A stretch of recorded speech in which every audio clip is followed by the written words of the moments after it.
Assalamualaikum warahmatullahi wabarakatuh. Ya, balik lagi dengan Bapak Agung Bayu Caksono. Sekarang kita akan mempelajari materi tentang puisi. Gimana kabarnya kalian anak-anak? Apakah sehat? Ya, semoga aja semua teman-teman pada sehat ya. Nah, kita akan membahas tentang definisi, ciri-ciri, unsur-unsur, dan jenis-jenis pada puisi. Nah, sebenarnya teman-teman udah pada tahu belum nih apa itu puisi? Ya, jadi puisi adalah salah satu jenis karya sastra yang menggunakan kata-kata bersifat keindahan atau estetika dalam pemilihan kata-kata atau diksi. Nah, selain itu puisi juga istilahnya lebih berirama dalam hal pengucapannya.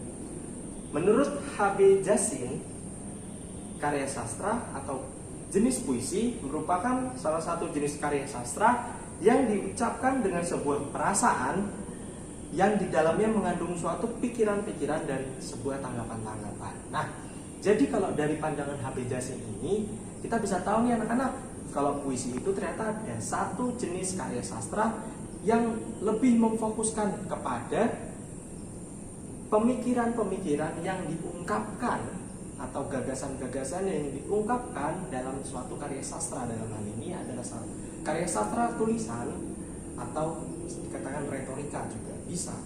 Nah, sedangkan menurut James Rivers menjelaskan bahwa puisi merupakan sebuah ungkapan bahasa yang penuh dan kaya akan daya pikat.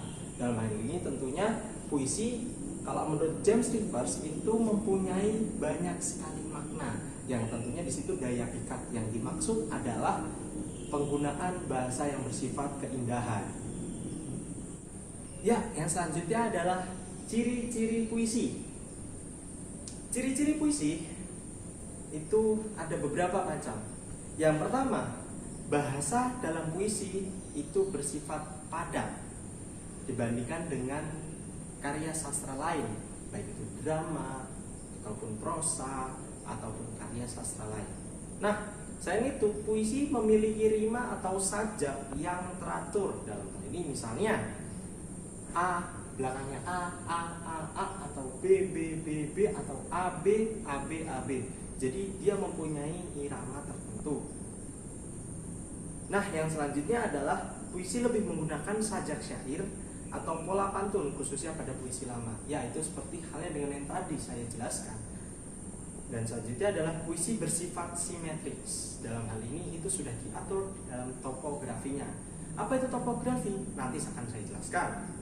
Nah, dan selanjutnya puisi terdiri dari kesatuan sintaksis atau gatra. Jadi puisi itu mempunyai beberapa gatra atau baris, yang tentunya itu setiap baris itu diatur oleh tergantung dari sintaksis tertentu. Itu biasanya pada puisi lama yang masih menggunakan aturan-aturan sajak ataupun gatra. Nah, unsur selanjutnya kita akan membahas tentang unsur-unsur puisi. Apa aja sih unsur-unsur puisi? Ya, unsur-unsur puisi itu dibagi menjadi dua. Yang pertama adalah struktur fisik dan struktur batin. Struktur fisik itu berisi tentang tipografi, diksi, imaji, majas, kata konkret, irama, pengulangan kata, dan tiruan bunyi. Jadi untuk tipografi ini itu berisi tentang aturan di dalam kertasnya. Misal contohnya adalah margin. Margin yang digunakan itu bagaimana? Rata kanan kah, rata tengah kah, atau rata kiri. Dan juga tipografi ini bisa berisi kertas kosong pada halaman puisi. Sedangkan untuk diksi adalah pemilihan kata-kata yang digunakan oleh penyair untuk menuangkan ekspresinya. Yang selanjutnya adalah imaji. Imaji atau citraan itu merupakan sebuah pemilihan kata-kata yang berdasarkan pada indrawi. Misal contohnya penglihatan, pendengaran, perasa, atau pengecak. Dan untuk majas ya bisa dikatakan sebagai gaya bahasa atau bahasa figuratif yang berisi tentang penggunaan kata-kata yang istilahnya itu tidak sesuai pada tempatnya, tapi yang lebih mengedepankan namanya keindahan, itu majas. Majas itu juga ada banyak sekali jenisnya. Nah, selanjutnya irama, pengulangan kata dan tiruan bunyi. Kita bisa katakan seperti ini, tiruan bunyi itu dalam suatu puisi ada kata don, aku terjatuh ditembak oleh peluru yang berjatuhan.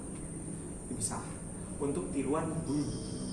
Pengulangan kata itu biasa terjadi. Misal contohnya adalah aku terjatuh,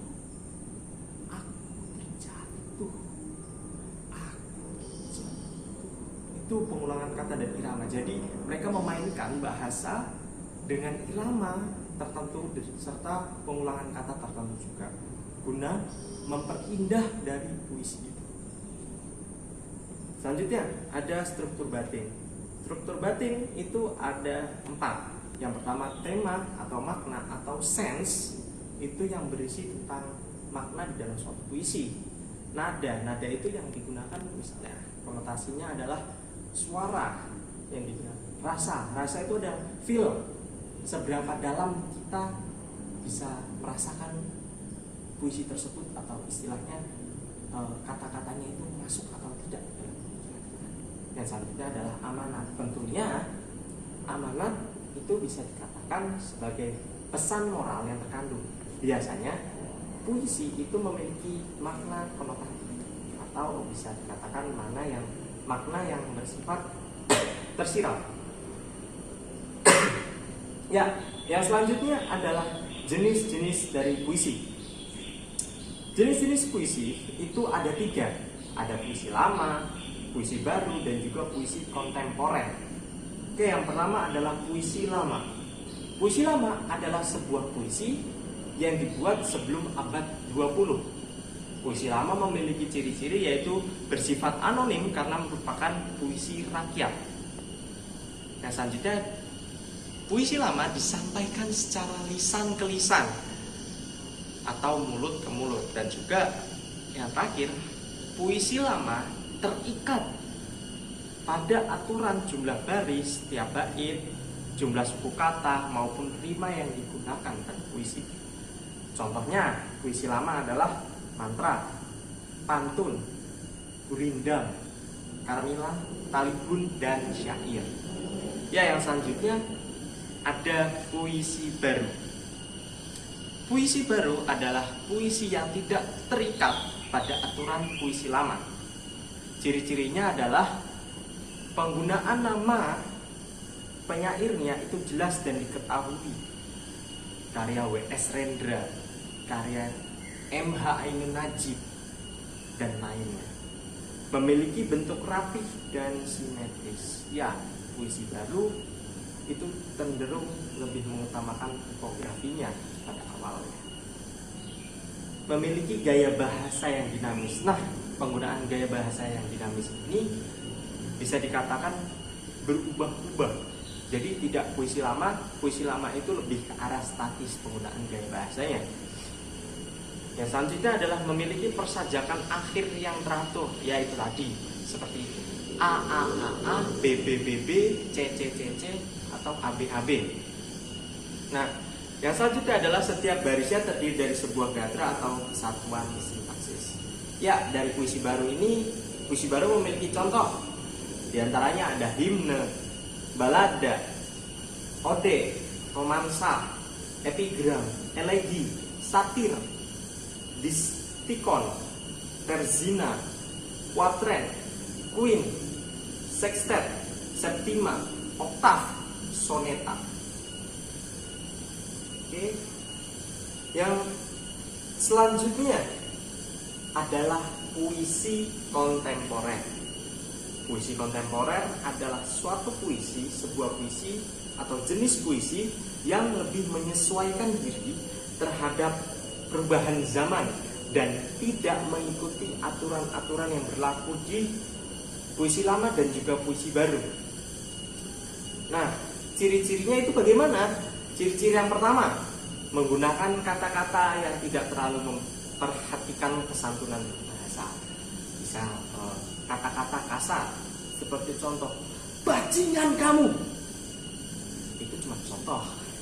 Nah, yang kedua, tidak memiliki baris atau bait yang beraturan. Bisa dalam satu bait itu memiliki 4 baris, dalam satu bait memiliki 5 baris juga. Jadi itu tidak ada yang namanya keaturan. Yang selanjutnya adalah makna yang ada di dalam puisi kontemporer lebih bersifat secara tersirat. Puisi kontemporer itu juga memiliki contoh-contohnya. Yang pertama, puisi beling. Yang kedua, puisi mantra. Dan yang ketiga, puisi konkret. Ya, dari jenis-jenis, terus unsur-unsur, ciri-ciri, dan definisi. Selanjutnya, silakan untuk anak-anak mengerjakan tugas yang telah Bapak berikan melalui WhatsApp group, yang tentunya nanti tugas dikumpulkan minggu depan dan dikumpulkan melalui Google Drive yang telah Bapak kirimkan di grup juga. Ya, dari sini kita bisa tahu kesimpulannya bahwa puisi adalah suatu jenis karya sastra yang lebih mengutamakan makna dan mengacu pada estetika. Dalam hal ini penggunaan diksi atau gaya bahasa tertentu. Ciri-ciri dari puisi, puisi memiliki rima atau bait tertentu yang lebih teratur dan juga dia bersifat lebih simetris dan penggunaan maknanya bersifat tersirat. Unsur-unsur puisi ada 2, sintaksis, unsur fisik dan juga unsur batin. Unsur fisik berupa tipografi, diksi, imajinasi, majas, kata konkret, irama, pengulangan kata, dan tiruan bunyi. Dan struktur batin adalah tema atau makna dan nada, rasa, dan amanah. Nah, jenis-jenis puisi ada 3, puisi lama, puisi baru, dan puisi kontemporer. Ya, jangan lupa ya teman-teman untuk mengerjakan tugas yang telah Bapak berikan. Semoga ilmu hari ini dapat kalian semua amalkan dan juga tugasnya dikerjakan tentunya, jangan lupa. Ya, sekian dari Bapak. Assalamualaikum warahmatullahi wabarakatuh.